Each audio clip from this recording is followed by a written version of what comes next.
तो बच्चों, कल के क्लास में हम लोगों ने एल्डोल कंडेंसेशन को देखा था और उसमें आपने इस बात को गौर किया होगा कि एल्डोल इसका नाम इसलिए पड़ा कि इसमें एल्डिहाइड और अल्कोहल दोनों के फंक्शनल ग्रुप प्रेजेंट थे। तो एल्डिहाइड से एल्डी आ गया और अल्कोहल का सेकेंडरी सफिक्स हो गया आपका ऑल, इसलिए नाम पड़ा था एल्डोल। और एल्डोल कंडेंसेशन को हमने देखा था। आज उसी क्रम में आगे बढ़ते हुए क्रॉस एल्डोल कंडेंसेशन को देखेंगे। फिर हम लोग इसमें कैनिजारो रिएक्शन को देखेंगे, क्रॉस कैनिजारो रिएक्शन को देखेंगे और टीसेंको रिएक्शन को भी देखेंगे। तो आज के क्लास में भी आपको कुछ इम्पोर्टेंट रिएक्शन देखने को मिलेंगे और आप उस रिएक्शन को भली भांति नाम आप पहले से जानते हैं और नोमेनक्लेचर ऑफ ऑर्गेनिक कंपाउंड को अगर आपने पढ़ा है तो केमिकल रिएक्शन आपको लिखने में कोई टाइम नहीं लगेगा। काफ़ी ये हल्का हो जाता है यदि आपको नाम पढ़ने आता है, स्ट्रक्चर आपको पता रहता है। आइए हम लोग टीसेंको रिएक्शन से ही देखें। तो इस रिएक्शन में क्या होता है, इस रिएक्शन में आप देखिएगा कि आपको पता है कि एल्डिहाइड जो है वह ईजिली ऑक्सीडाइज्ड होकर के आपको कार्बोक्सिलिक एसिड देता है।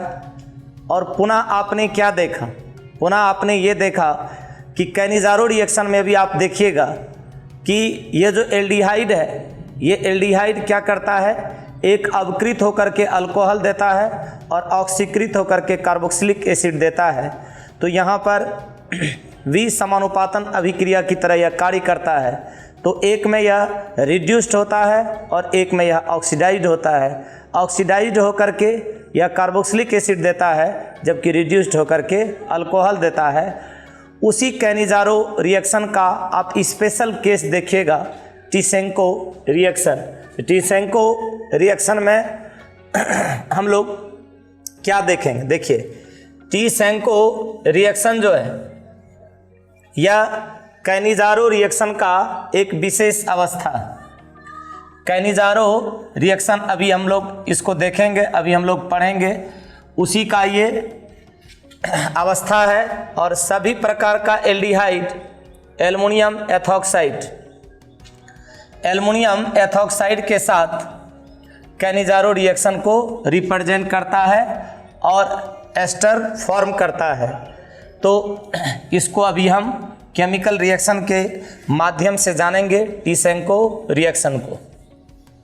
तो देखिए, मान लीजिए कि कोई एल्डिहाइड हमने लिया, तो थोड़ा सा रिएक्शन पर आप ध्यान दीजिएगा। ये हो गया आपका एल्डिहाइड का फंक्शनल ग्रुप। यहाँ पर आपने किसी भी प्रकार का एल्डिहाइड लिया, मान लीजिए कि ये एसिटाइल्डिहाइड, ये एसिटाइल्डिहाइड। आप यहाँ से एक और एल्डिहाइड लीजिए, कंडेंसेशन होना है, ये कंडेंसेशन होना है। और आप जान रहे हैं कि सांद्र NOH की उपस्थिति में होता है, तो आप यहाँ पर रिएक्शन में उसको मेंशन भी कर सकते हैं। तो देखिए यहाँ पर आप दे दीजिए NaOH। थोड़ा सा रिएक्शन पर ध्यान दीजिएगा। तो क्या होगा, ये एल्डिहाइड, ये एल्डिहाइड, एक क्या होगा, एक रिड्यूस्ड होगा और रिड्यूस्ड होकर के अल्कोहल देगा, और एक आपका ऑक्सीडाइज्ड होगा और कार्बोक्सिलिक एसिड देगा। तो पहले आप उस रिएक्शन को देखें, पहले आप उस रिएक्शन को देखें। तो देखिए, अगर ये अल्कोहल देता है तो अल्कोहल देगा, करस्पॉन्डिंग अल्कोहल देगा। तो ये हो गया आपका अल्कोहल, अल्कोहल, ये हो गया अल्कोहल। और एक आपको क्या देगा, कार्बोक्सिलिक एसिड। तो कार्बोक्सिलिक एसिड के फंक्शनल ग्रुप को आप जानते हैं, COOH। ये अब यहाँ से आपको ये क्या देगा, जल का अणु निकलेगा और क्या फॉर्म करेगा, एस्टर। क्या फॉर्म करेगा, एस्टर। यहाँ से इसका जल का अणु निकलेगा और क्या बनाएगा, एस्टर। तो एस्टर का फंक्शनल ग्रुप आप क्या जानते हैं, एस्टर का फंक्शनल ग्रुप जानते हैं COOR। तो ये जो अल्कोहल का है, ये जो अल्कोहल का एल्किल ग्रुप है, यहाँ पर आप दे दीजिए, इसको आप क्या लिख सकते हैं, C2H5 भी लिखें तो कोई दिक्कत नहीं है। और यहाँ पर आपका क्या बच गया, एसीटेट। इसको तो आपने ऑलरेडी लिख चुका है, तो यहाँ पर आपका क्या रह जाता है, यहाँ पर रह जाता है आपका CH3। तो इस प्रकार से आप क्या बना सकते हैं, एस्टर। इस प्रकार से ये आपका क्या बन गया, एस्टर। इसी को क्या बोलते हैं, टीसेंको रिएक्शन। तो ये टीसेंको रिएक्शन था। नेक्स्ट रिएक्शन को आप इसी टाइप से देख सकते हैं। बहुत सारे ऐसे रिएक्शन आएंगे जिसको आपको क्या करना है, देखना है। आइए कैनिजारो रिएक्शन को देखते हैं। कैनिजारो रिएक्शन को देखते हैं तो जिस एल्डिहाइड में अल्फा हाइड्रोजन नहीं रहता है, जिस एल्डिहाइड में अल्फा हाइड्रोजन नहीं रहता है, अल्फा हाइड्रोजन का चर्चा अभी आपको किया जाएगा कि अल्फा हाइड्रोजन क्या होता है। अल्फा हाइड्रोजन अनुपस्थित रहता है, वे सांद्र NOH में ऑक्सीकृत होते हैं। इसको क्या बोला जाता है, कैनिजारो रिएक्शन। इसमें होता क्या है, थोड़ा सा इसको आप देखिए। यहाँ पर आपने लिया एल्डिहाइड और यहाँ से आप इसका रिएक्शन करवाइए। तो रिएक्शन करवाइएगा किससे, सांद्र NaOH, सांद्र NaOH से इसका रिएक्शन करवाइए।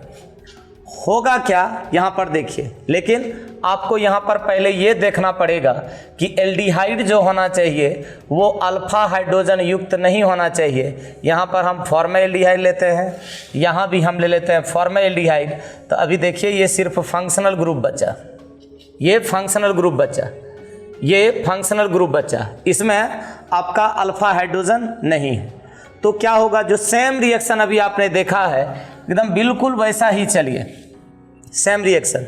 तो क्या होगा, एक हो जाएगा आपका रिड्यूस्ड, एक रिड्यूस्ड हो जाएगा। और रिड्यूस्ड होने के बाद आपका क्या देगा, रिड्यूस्ड होने के बाद देगा आपका अल्कोहल। ये दे दिया अल्कोहल। रिड्यूस्ड होने के बाद यहाँ आप क्या लिख रहे हैं, मेथिल अल्कोहल। करस्पॉन्डिंग अल्कोहल देगा, तो यहाँ आपका क्या हो जाएगा, मेथिल अल्कोहल। और एक क्या होगा, कार्बोक्सिलेट एनायन में कन्वर्ट होता है। तो कार्बोक्सिलेट एनायन ये हुआ, कार्बोक्सिलेट एनायन ये हुआ, तो कार्बोक्सिलेट एनायन में कन्वर्ट होता है। और अगर आप यहाँ पर सोडियम हाइड्रोक्साइड लिखे हुए हैं तो सोडियम साल्ट फॉर्म कर लेगा। यहाँ पर क्या फॉर्म कर लेगा, सोडियम साल्ट। लेकिन दिमाग में ये रखना है कि यहाँ पर आपका क्या है, अल्फा हाइड्रोजन नहीं है, यहाँ पर अल्फा हाइड्रोजन नहीं है। तो यहाँ पर क्या होगा, H। इस प्रकार से आप इसके कंपाउंड को बना सकते हैं। ये आपका क्या है, कैनिजारो। तो कैनिजारो रिएक्शन में आपने क्या देखा कि कैनिजारो रिएक्शन में आपने ये देखा कि ये अल्फा हाइड्रोजन इसमें नहीं है उपस्थित। और अल्फा हाइड्रोजन उपस्थित नहीं है तो ये क्या करेगा, तानु ये सांद्र NOH की उपस्थिति में ये अभिक्रिया करेगा। और अभिक्रिया करेगा तो एक जो है, एक वह रिड्यूस्ड होकर के अवकृत होकर के अल्कोहल बनाता है। और दूसरा ऑक्सीकृत होकर के, ऑक्सीडाइज होकर के कार्बोक्सिलेट एनायन बनाता है। और अगर सोडियम हाइड्रोक्साइड है तो यहाँ पर सोडियम क्या बना लेगा, साल्ट। ये आप देखते हैं। फिर अगर आप आइए, ये तो Cannizzaro reaction, cross Cannizzaro reaction अगर देखिएगा तो बिना अल्फा हाइड्रोजन युक्त दो भिन्न भिन्न एल्डिहाइड सांद्र NOH से अभिक्रिया करके अल्कोहल और कार्बोक्सिलेट एनायन बनाता है, जिसे क्या कहते हैं, क्रॉस कैनिजारो। तो यहाँ पर आप भिन्न भिन्न प्रकार का एल्डिहाइड भी ले सकते हैं। तो थोड़ा सा यहाँ पर देखिए, यहाँ पर एल्डिहाइड को हम चेंज कर रहे हैं।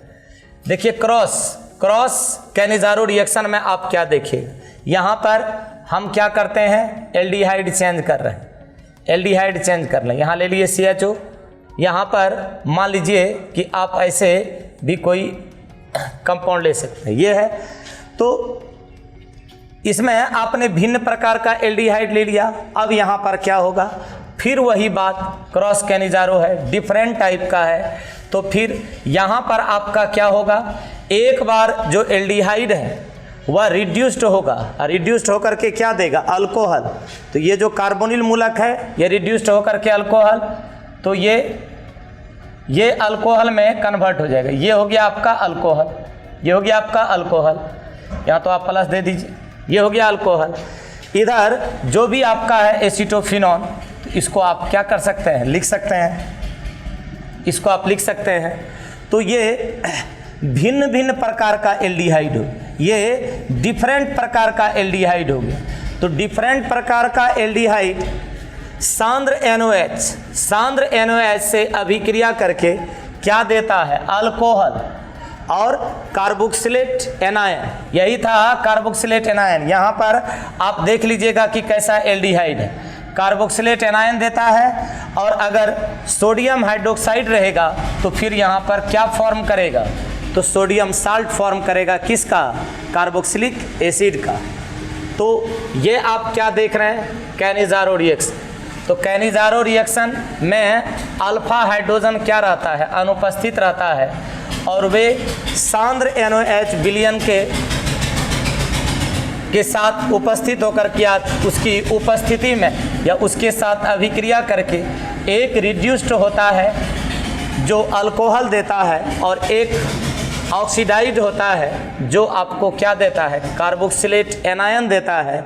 और कार्बोक्सिलेट एनायन अगर बेस से रिएक्शन किया तो फिर क्या फॉर्म करेगा, सोडियम साल्ट। कार्बोक्सिलेट एसिड का क्या फॉर्म करता है, सोडियम साल्ट फॉर्म करता है। तो अभी तक के रिएक्शन में आपने सिर्फ यही देखा क्या कि अल्फा जो हाइड्रोजन है वो अल्फा हाइड्रोजन नहीं था। अब थोड़ा सा हम लोग अल्फा हाइड्रोजन बीटा हाइड्रोजन को थोड़ा सा क्या करें, समझें कि अल्फा हाइड्रोजन बीटा हाइड्रोजन आखिर है क्या। तो चलिए आइए आप कार्बोनिल मूलक पे, ये आपका हो गया कार्बोनिल मूलक। थोड़ा सा ये एल्डिहाइड का लेंगे तो ऐसे, ये फंक्शनल ग्रुप हो गया एल्डिहाइड का, ये हो गया कार्बोनिल मूलक। आइए पहला कार्बन, तो इससे जो जस्ट नियरेस्ट, इससे जो जस्ट एकदम बिल्कुल निकटस्थ कार्बन रहता है, इस कार्बन को हम लोग बोलते हैं अल्फा कार्बन। इस कार्बन को हम लोग बोलते हैं अल्फा कार्बन। अब इससे जो अटैच रहेगा, आपको पता है कि कार्बन कितना बॉन्ड फॉर्म करता है, 4। इससे जो अटैच रहेगा हाइड्रोजन, इससे जो हाइड्रोजन अटैच रहता है इसको हम लोग बोलते हैं अल्फा हाइड्रोजन। ये अल्फा हाइड्रोजन का बार बार चर्चा होता है, ये अल्फा हाइड्रोजन मतलब ये कार्बोनिल मूलक है। कार्बोनिल मूलक से जो जस्ट सटा हुआ कार्बन रहता है, ये कार्बन क्या हो गया, अल्फा कार्बन। और इससे जुड़ा हुआ जो हाइड्रोजन है ये क्या कहलाएगा, अल्फा हाइड्रोजन। इसी प्रकार से लीजिए, ये क्या कहलाएगा, ये कहलाएगा आपका कार्बन का 4 बॉन्ड पूरा होता है, ये आपको पता है। ये क्या हो जाएगा, ये हो जाएगा बीटा कार्बन। इससे जो जुड़ा हुआ हाइड्रोजन है ये क्या हो जाएगा, बीटा हाइड्रोजन। इसी प्रकार से आप आगे बढ़िएगा, ये क्या हो जाएगा, ये हो जाएगा गामा कार्बन। कार्बन का 4 बॉन्ड पूरा होता है, इसमें जो हाइड्रोजन अटैच रहेगा ये क्या कहलाएगा, ये कहलाएगा आपका गामा, ये कहलाएगा आपका गामा हाइड्रोजन। इस प्रकार से अगर यहाँ आप आते हैं, ऐसे यहाँ आते हैं तो ये क्या कहलाएगा, ये कहलाएगा आपका डेल्टा, ये कहलाएगा डेल्टा कार्बन। और इससे जो अटैच्ड रहता है, इससे जो अटैच्ड रहता है हाइड्रोजन, इसको आप क्या कहते हैं, डेल्टा हाइड्रोजन। इससे जो अटैच्ड हाइड्रोजन रहेगा। कहने का सेंस ये है, कहने का सेंस ये है कि ये जो आपका कार्बोनिल ग्रुप है, तो कार्बोनिल ग्रुप से जस्ट बगल में, कार्बोनिल ग्रुप के जस्ट बगल में जो कार्बन रहता है वो कार्बन क्या हो गया, अल्फा कार्बन। उससे अटैच्ड हाइड्रोजन क्या हो गया, अल्फा हाइड्रोजन। तो ये अल्फा हाइड्रोजन का बार बार चर्चा होता है, इसलिए आप इसको समझें कि कार्बोनिल ग्रुप के जस्ट बगल, इधर भी हो सकता है, कार्बोनिल ग्रुप के जस्ट बगल वाला जो कार्बन होता है उस कार्बन को आप क्या कहते हैं, अल्फा कार्बन। और अल्फा कार्बन से जो जुड़ा हुआ रहेगा हाइड्रोजन वो हो गया अल्फा हाइड्रोजन। इसी प्रकार से आपका बीटा, गामा, डेल्टा इस प्रकार से होता है। तो इस चीज़ को जाने। और ये इसी के बारे में कल आपने सुना था कि ये क्या होता है, एसिडिक। ये क्या होता है, एसिडिक, और रेस्ट जो आपका होता है वह क्या होता है, नॉन एसिडिक। ये हो गया अम्लीय, ये हो गया अम्लीय, ये हो जाएगा नॉन एसिडिक। इसी का चर्चा बार बार होता है। अब आप थोड़ा सा कुछ मिसलेनियस रिएक्शन को देखिएगा, और इस मिसलेनियस रिएक्शन में आप क्या देखते हैं, देखिए hello form reaction. Hello form reaction की मदद से ही आप हेलो फॉर्म टेस्ट देते हैं। तो इस हेलो फॉर्म टेस्ट को अभी आप क्या करें, देखें। आइए हेलो फॉर्म टेस्ट को देखते हैं। तो मिथाइल कीटोन, देखिए थोड़ा सा रिएक्शन पर आप ध्यान दीजिए। ये हो गया आपका कीटोन का फंक्शनल ग्रुप। मिथाइल है, आप जान रहे हैं मिथाइल। कीटोन है, आपने क्या लगा दिया, आर। इधर आप एल्किल ग्रुप है, Maithil, ethyl, propyl, butyl, pentyl आप दे सकते हैं। चलिए, ये क्या बताया, मिथाइल, ये हो गया मिथाइल, ये हो गया कीटोन का फंक्शनल ग्रुप। और एल्डिहाइड, तो एल्डिहाइड आप जान रहे हैं, एल्डिहाइड का फंक्शनल ग्रुप क्या होता है, CHO। ये एल्डिहाइड है, ये आपका एल्डिहाइड। चलिए, अब आप क्या देखते हैं, सोडियम हाइपोहेलाइट। सोडियम हाइपोहेलाइट का क्या फॉर्मूला होगा, ये हो गया आपका सोडियम हाइपोहेलाइट। सोडियम हाइपोहेलाइट, इसी का चर्चा हो रहा है। सोडियम हाइपोहेलाइट विलयन द्वारा, ये विलयन है, ये एक्वस है, ये विलयन है। इस विलयन द्वारा क्या होता है, पहले ये देखिए, ये इसका करस्पॉन्डिंग, इसका संगत कार्बोक्सिलिक एसिड के सोडियम साल्ट में ये क्या हो जाएगा, ऑक्सीकृत हो जाएगा। तो अभी तो आप जान रहे हैं, देखिए करस्पॉन्डिंग, ये देखिए कार्बोक्सिलिक एसिड। कार्बोक्सिलिक एसिड का फंक्शनल ग्रुप ये हो गया, ये हो गया कार्बोक्सिलेट एनायन। और अगर सोडियम है तो यहाँ पर क्या बना लेगा, सोडियम साल्ट। यहाँ पर आप क्या दे दीजिएगा, सोडियम साल्ट। तो ये क्या हुआ, ये हो गया आपका कार्बोक्सिलिक एसिड का सोडियम साल्ट। ये हो गया कार्बोक्सिलिक एसिड का सोडियम साल्ट। तो कार्बोक्सिलिक एसिड का सोडियम साल्ट आपने बनाया। इसी प्रकार से यहाँ भी आप अगर कीजिएगा तो क्या बना लेगा, कार्बोक्सिलिक अम्ल का सोडियम साल्ट। यहाँ पर आप कुछ भी और अदर कंपाउंड ले सकते हैं। एल्किल है, एल्किल आपको पता है कि क्या एल्किल होता है। ये एल्किल अगर लिए आप, यहाँ पर अगर एल्किल आप लिए, यहाँ पर अगर आप एल्किल लिए, तो एक चीज़ आप यहाँ पर और भी गौर करें कि सोडियम कार्बोक्सिलेट में कार्बन परमाणु की संख्या मूल एल्डिहाइड या मेथिल कीटोन से 1 कम होता है। अगर कार्बन परमाणु की संख्या यहाँ पर 2 है तो यहाँ पर कार्बन परमाणु की संख्या 1 होगी। आप इस चीज़ का ध्यान निश्चित रूप से रखेंगे।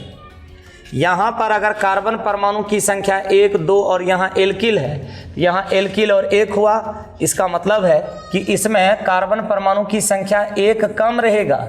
इसमें कार्बन परमाणु की संख्या 1 कम रहेगा। तो सोडियम कार्बोक्सिलेट जो आप बनाइएगा उसमें कार्बन परमाणु की संख्या मूल एल्डिहाइड या मेथिल कीटोन से 1 क्या होगा, कम होगा। और डबल बॉन्ड ट्रिपल बॉन्ड को भी प्रभावित, और बनाएगा क्या, तो बनाएगा हेलो फॉर्म। बनाता क्या है, बनाता हेलो फॉर्म प्रदान करता है। तो हेलो फॉर्म का आप क्या फॉर्मूला लिखते हैं, ये हो गया आपका हेलो फॉर्म, ये आपका क्या हो गया, हेलो फॉर्म। तो हेलो फॉर्म ये क्या करता है, प्रोवाइड करता है, हेलो फॉर्म ये प्रदान करता है। अभी आपने यहाँ पर देखा, अगर अब थोड़ा सा यहाँ पर ध्यान दीजिए, अगर इस रिएक्शन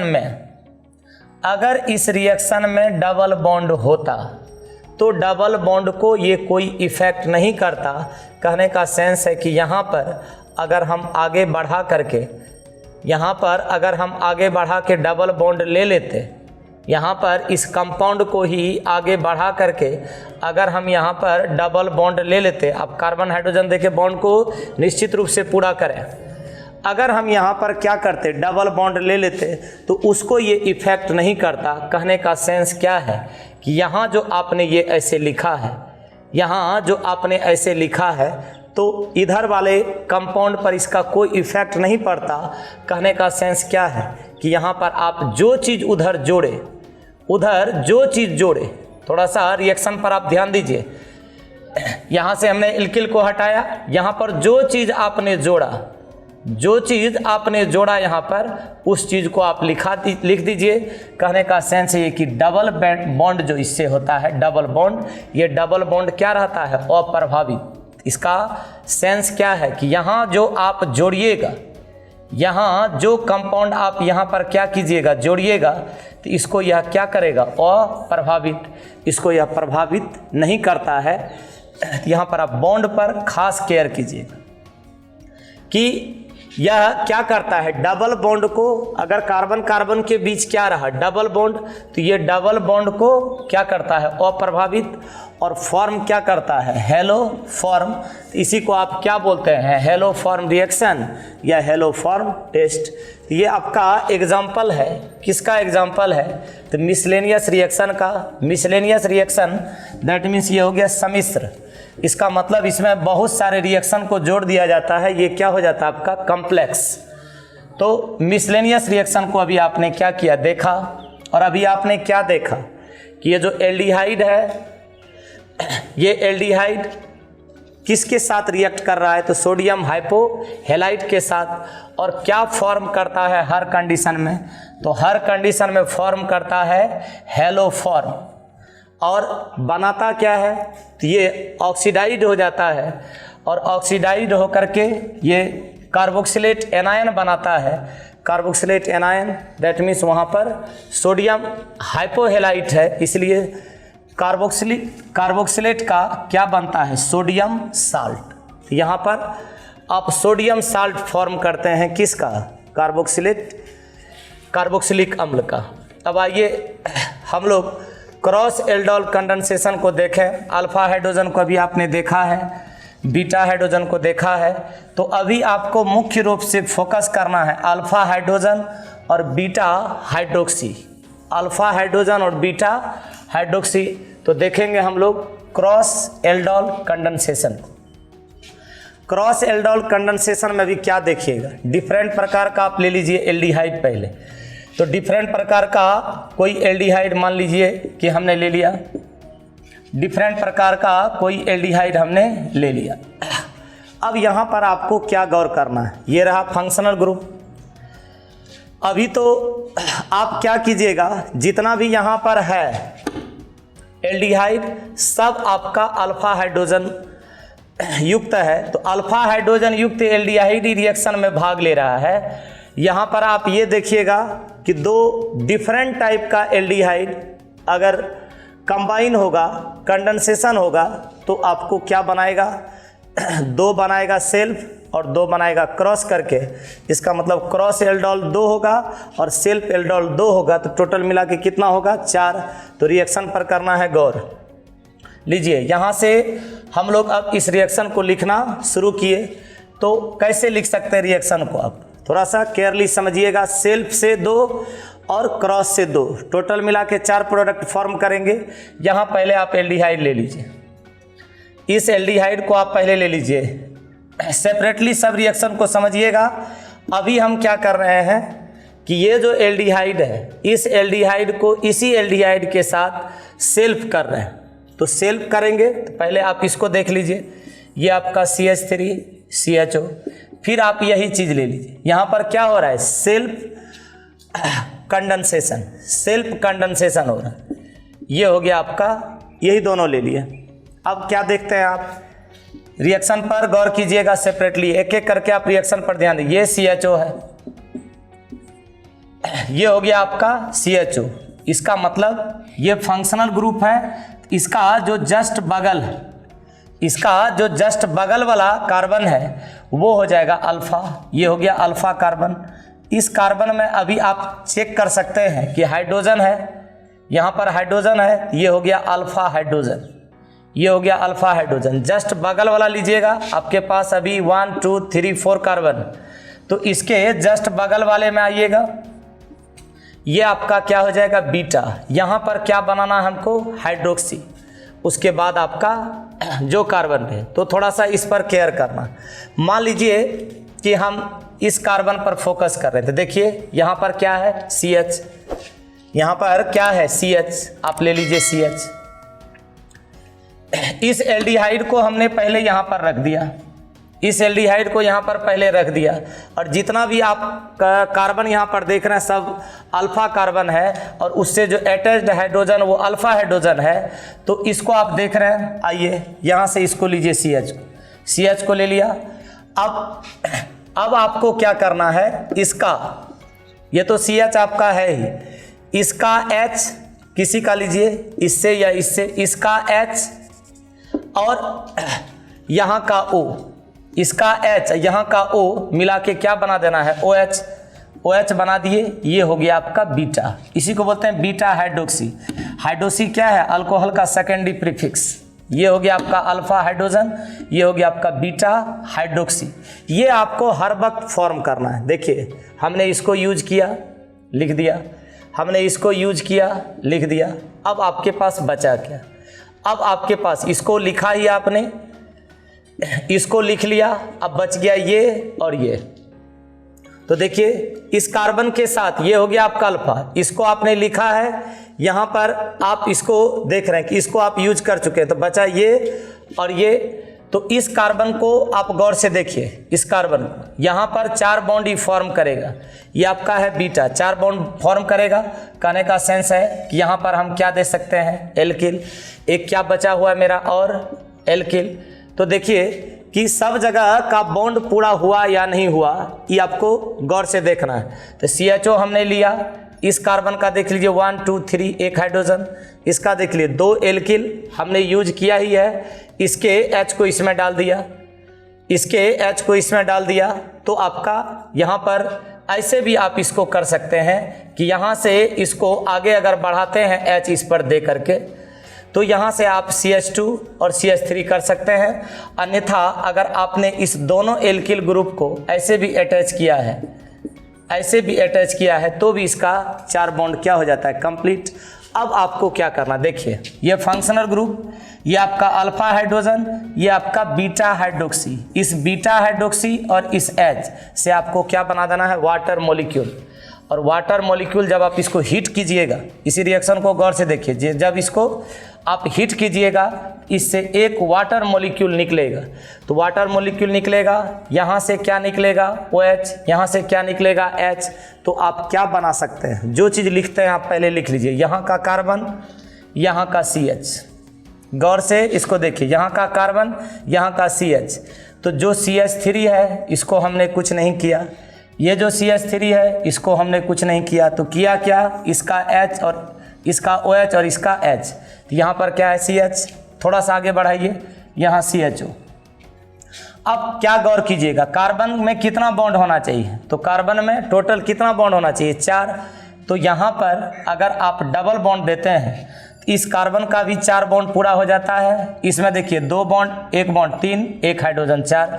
तो इस प्रकार से आपका अनसैचुरेटेड एल्डिहाइड कार्बोनिल कंपाउंड प्राप्त होता है। ये डबल बॉन्ड या ट्रिपल बॉन्ड रहे तो समझिए वो क्या है, अनसैचुरेटेड। इसी प्रकार से आप सब रिएक्शन को लिख सकते हैं। तो आपको अभी आपने क्या किया, सेल्फ इसको किया, सेल्फ इसको भी तो कर सकते हैं आप। तो सेल्फ इसको कीजिएगा तो फिर वही रिएक्शन होगा जो रिएक्शन अभी आप देख रहे हैं, कहीं पर कोई डिफरेंस नहीं होगा। उसको भी सेल्फ करवा सकते हैं, फिर क्रॉस करके करवा सकते हैं। तो क्रॉस वाले से 2 हो जाएगा और सेल्फ वाले से 2 हो जाएगा। तो टोटल आपको कितना फॉर्म होगा, टोटल आपको 4 प्रोडक्ट फॉर्म होगा क्रॉस एल्डोल कंडेंसेशन से। मान लीजिए कि इसको करते हैं, आइए अब इसको सेल्फ करवाते हैं, CH3 CH2 CHO। फिर इसी को ले लीजिए, CH3 CH2 CHO। जो चीज़ अभी आपने किया है सेम चीज़ कीजिए, सिर्फ फर्क यही है कि इसमें कार्बन ज़्यादा है और कोई इसमें नया चीज़ होने वाला नहीं। इसको आप रिएक्शन करवाइए, लाइए इसको पहले लिख देते हैं, इसको हमने पहले लिख दिया। अब यहाँ जो कार्बन जुटेगा, यहाँ जो कार्बन होगा वो हो जाएगा अल्फ़ा, यहाँ जो कार्बन होगा वो हो जाएगा बीटा। इसी पर आपको ज़्यादा फोकस करना है। तो इस पे आपका ये हो गया अल्फ़ा हाइड्रोजन। यहाँ पर हमको बनाना है OH। OH जब भी बनाइएगा तो इससे बनाइएगा, इसका O और इधर वाले का क्या ले लीजिए H। तो यहाँ पर आप क्या बना सकते हैं OH।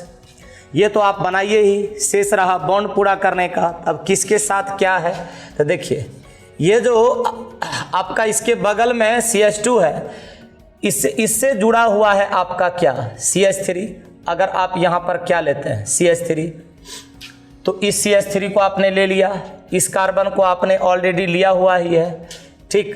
अब इसके एक H को आपने इस O के साथ मिला के क्या बना दिया है OH।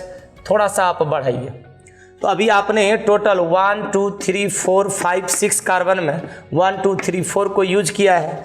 अब आपके पास और क्या रहता है तो देखिए, मेरे पास यहाँ पर इसका क्या बचता है CH2, और इसी में आपका क्या है CH3। अब थोड़ा सा गौर कीजिए कि कितना कार्बन आपका टोटल हो रहा है 1 2 3 4 5 और ये 6। अब आप पहले बॉन्ड को देख लीजिए, देखिए इसका बॉन्ड कंप्लीट नहीं है, इसका बॉन्ड कंप्लीट नहीं है। कहने का सेंस है क्या कि हम यहाँ भी अगर ऐसे CH3 जोड़ करके और ऐसे अगर CH3 जोड़े तो भी मेरा बॉन्ड क्या हो जाएगा कंप्लीट, और सारे कार्बन पूरे भी हो जाएंगे 1 2 3 4 5 6। यहाँ CH2 लेकर के CH3 लेकर के आगे बढ़ेंगे तो भी ये कार्बनिक कंपाउंड क्या होगा आपका फॉर्म होगा। चलिए अब क्या करना, देखिए कार्बन का चारों बॉन्ड पूरा। अब क्या कीजिए, ये अल्फा, ये हो गया बीटा, अल्फा से H लीजिए, बीटा से OH लीजिए, यहाँ से इसको आप हटा दीजिए। तो यहाँ से आप जैसे हटाते हैं जल का अणु, इसको हीट किया जल का अणु, तो आपके पास रहता क्या है, जो आपके पास है उसको लिखिए। ये CH3, इसमें क्या है CH3, यहाँ से आप CH2 CH3 लेकर के भी आगे बढ़ सकते थे, और यहाँ से आपने हटाया OH और H को हटाया, इधर आप आ जाइए। तो ये 1 2 3 4 यहाँ आपका क्या है CHO। अभी देखिए आपने कितना कार्बन यूज किया है 1 2 इसमें यूज किया। थोड़ा सा अब बढ़िए, एक कार्बन और है आपके पास, इस कार्बन पर आइए। तो इस कार्बन के साथ आपने 2 जोड़ा, इसके साथ क्या क्या था, एक CH3 है, इसी का H और इसका OH आपने हटाया है। तो हर वक्त आपको गौर ये करना है कि ये जो एल्डिहाइड है, इसका बगल वाला ये अल्फा, इसका बगल वाला ये बीटा, तो अल्फा से H अब बीटा से OH, अल्फा से H अब बीटा से OH आप हरदम निकालिए। तो यहाँ से अगर आप इसको निकाले हुए हैं तो यहाँ पर आपका क्या बचा हुआ है पहले से CHO, ये CHO। अब देखिए 1 2 3 4 5 6। अब यहाँ से आपने क्या किया, H और OH को हटा दिया है, तो बॉन्ड पूरा करना है। तो यहाँ पर क्या हो जाएगा डबल बॉन्ड, और डबल बॉन्ड यहाँ पर होता है तो सब कार्बन का बॉन्ड पूरा हो जाता है, इसका 4, इसका भी 4, सबका पूरा। यही आपका क्या हो जाता है अनसैचुरेटेड, ये अनसैचुरेटेड हो गया। कभी आप क्रॉस भी करना चाहिएगा, ये तो अभी आपने क्या किया सेल्फ, क्रॉस कीजिएगा तो भी कोई बात नहीं है। क्रॉस कीजिएगा तो डिफरेंट टाइप का आप क्या ले लीजिए एल्डिहाइड, डिफरेंट टाइप का एल्डिहाइड ऑलरेडी हम ले चुके हैं। और इसको अब आप क्या कीजिए कंडेंसेट कीजिए, इसको कंडेंसेशन कीजिए, लीजिए इसको लिखिए CH3 CHO, यहाँ क्या है, फिर आप क्या लीजिए CH3 CH2 CHO। Same condition में आप रिएक्शन इसका करवाइए। बस जो चीज़ आप किए थे उसको छोड़ना नहीं है। ये CHO है, यहाँ कार्बन अल्फा, ये कार्बन क्या बीटा, टोटल कार्बन आपका 1 2 3 4 5 हो रहा है। बस इसको यूज कीजिए, इसका O किसी यहाँ से आप क्या ले लीजिए H, इसमें तो H ऑलरेडी है ही, यहाँ H ऑलरेडी है ही, इसी का H इसका OH लगा के आप क्या बना सकते हैं OH। शेष चीज़ को आप क्या कीजिए जोड़ लीजिए CH2 के माध्यम से या CH3। मान लीजिए यहाँ CH3 लेते हैं, यहाँ पे आप क्या लेते हैं CH3, तो कितना कार्बन आपका होता है 1 2 3 4 और ये 5। फिर आप इसके बॉन्ड को कैसे पूरा कीजिएगा, बॉन्ड को आप H देके क्या कर लीजिए पूरा, इसका बॉन्ड ऑलरेडी पूरा ही है। यहाँ से भी हम आगे बढ़ा सकते हैं CH2 दे करके। अब यहाँ से फिर आप क्या कीजिए वाटर मॉलिक्यूल निकाल लीजिए इसका हीट करके। तो कैसे निकालिएगा, इससे एक OH एक H, बस आप टोटल रिएक्शन को आप ऑलरेडी जैसे लिखते हैं लिखिए, CHO रहेगा ही, आइए यहाँ पर इस C के साथ CH3 रहेगा ही, आइए यहाँ पर आपका क्या है CH, इस CH के साथ CH3 रहेगा ही, हटाया किसको, OH और H को, तो कहाँ डबल बॉन्ड हो जाएगा, इसका बॉन्ड आपको कंप्लीट करना है। तो यहाँ पर अगर आपका डबल बॉन्ड हो जाता है तो देखिए इसका 4 बॉन्ड पूरा, इसका 4 बॉन्ड पूरा, और ये आपको अनसेचुरेटेड कार्बोनिल कंपाउंड आपको क्या होता है, फॉर्म। इसी चीज़ को आप इसको ऐसे कर दें, इधर से ये करें, तो भी आप एक कंपाउंड और बना सकते हैं। कहने का सेंस क्या है कि आपको टोटल 4 प्रोडक्ट प्राप्त होगा, 2 आपको क्रॉस एल्डोल से, इसी को आपको क्या करना है, इसको इधर रखना है, इसको इधर रखना है, सेम टाइप का प्रोडक्ट आप क्या कर सकते हैं, बना सकते हैं। तो हम लोग क्या देखते हैं कि जब क्रॉस एल्डोल कंडेंसेशन किया जाता है तो 2 हमको सेल्फ कंडेंसेशन के फलस्वरूप प्रोडक्ट प्राप्त होता है और 2 क्रॉस, तो टोटली प्रोडक्ट कितना फॉर्म होता है, 4। अब शेष रिएक्शन को हम लोग नेक्स्ट क्लास में देखेंगे। अभी के लिए इतना ही, धन्यवाद।